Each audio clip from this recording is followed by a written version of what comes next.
Hey everybody, how are you? Hope you're doing well. Thank you so much for joining.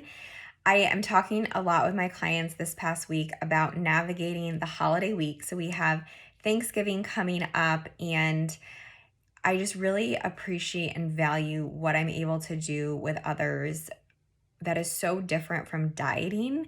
Whereas with diets, you're on rules and restricting certain things and good foods and bad foods.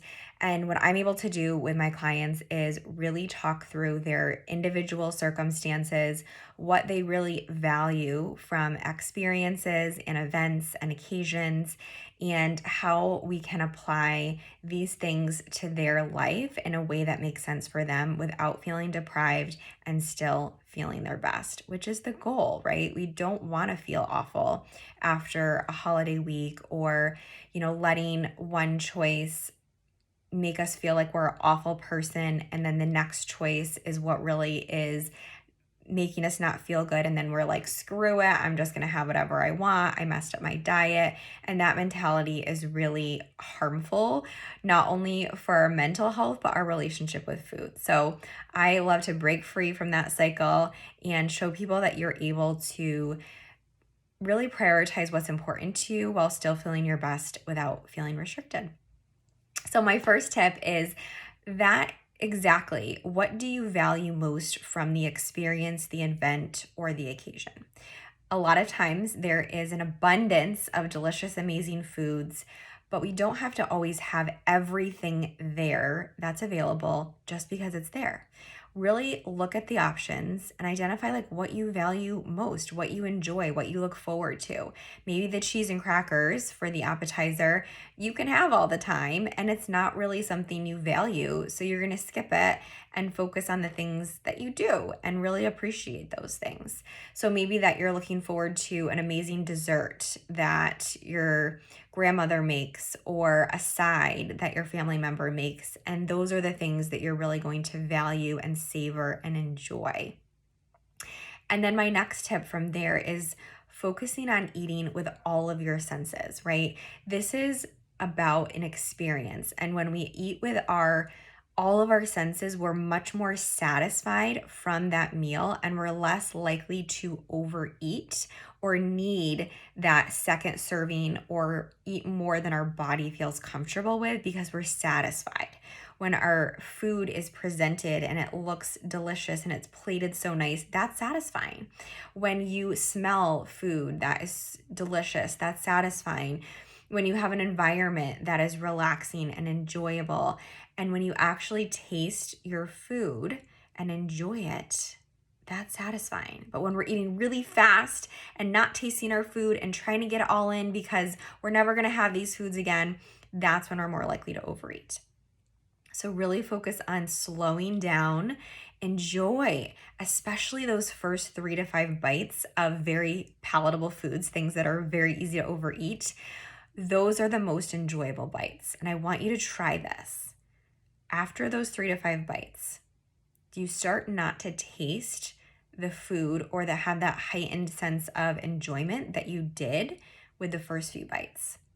So this is the biggest tip that I want you to try this week is slowing down, tasting your food and recognizing when you start not to really enjoy it anymore or taste the food, you're probably good. You're probably had what your body needs and you're satisfied.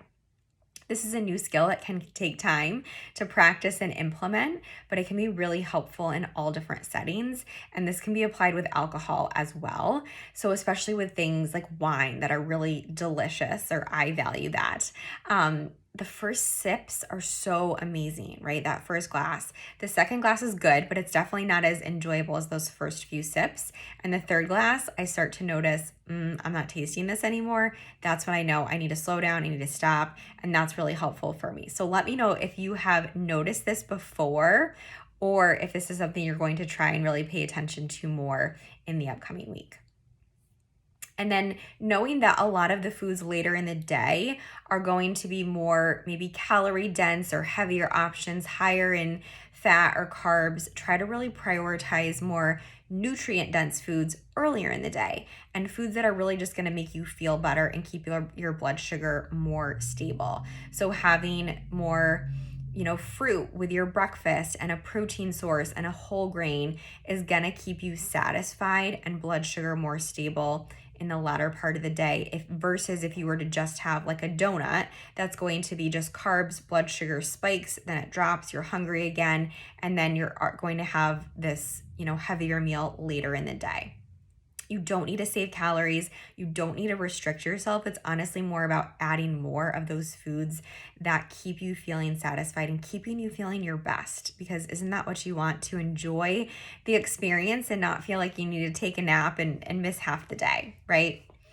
And think about how you want to feel later, right? That just is going to be more motivating around making choices versus losing weight or even an aesthetic goal. If you're focusing on that, you're going to feel shameful and you're going to feel guilty, and those emotions are not supporting a healthy relationship with foods. So if you can come from a place of, is this choice going to make me feel better, or is this choice going to make me feel worse later? And that can really help you with the choices you're making in that moment of how you want to feel later and respecting your body. When you honor your hunger, eat when you're hungry, stop when you're satisfied, respect your fullness, respect your body's fullness. When you come from a place of respect and admiration for your body, it makes these decisions less stressful and it makes these moments easier to navigate because of the place and the perspective that you're coming from. Be confident with your personal values and your choices. There's always going to be those people at events, family members, friends that are pushing you maybe to make choices that aren't what you actually want or help to feel your best. So those food pushers, right, is what we call them. Oh, just have another piece. Who cares? You've worked so hard. Don't worry about it. You're so young. Whatever the words are, right, that they're using. You know what I mean? So when you are confident in your choices and you're respecting your body, the other person will respect that choice as well. It's honestly how you say it and how you present that. It can be respectful, it can be gracious. It does not have to be aggressive or mean. You can simply say, no, thank you. No, thank you. I enjoyed the meal. I'm satisfied. That was delicious. That was amazing. Thank you so much for all of the work and the effort that you put into preparing and making this meal. I would love the recipe so I can try it at home. And if you just frame it that way, okay, yeah, that's fine, right? But just be confident in yourself and know that the choices of maybe overdoing it are only really hurting yourself in the end. You're not a garbage disposal. You're not here for the scraps. You're here to thrive and feel your best. And if that choice isn't going to help you feel your best, just really pause for a minute and be confident in your values and your goals.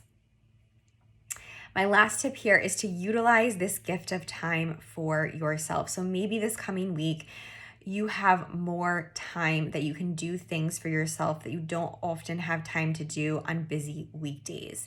So maybe this means you can hit a yoga class or a workout class that you typically can't fit into your busy weekdays with work and school and all of those pieces. So including more of those things that are going to make you feel better and walk into the week after the holiday feeling stronger and thriving versus feeling like you're completely back where you were, feeling awful and having to just like restrict yourself in that awful cycle that nobody wants to be in.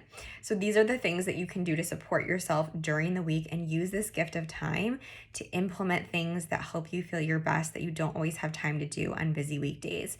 Plan some meals that you enjoy that you haven't had time to cook and prepare maybe on busy weekdays. So I hope those tips were helpful for you.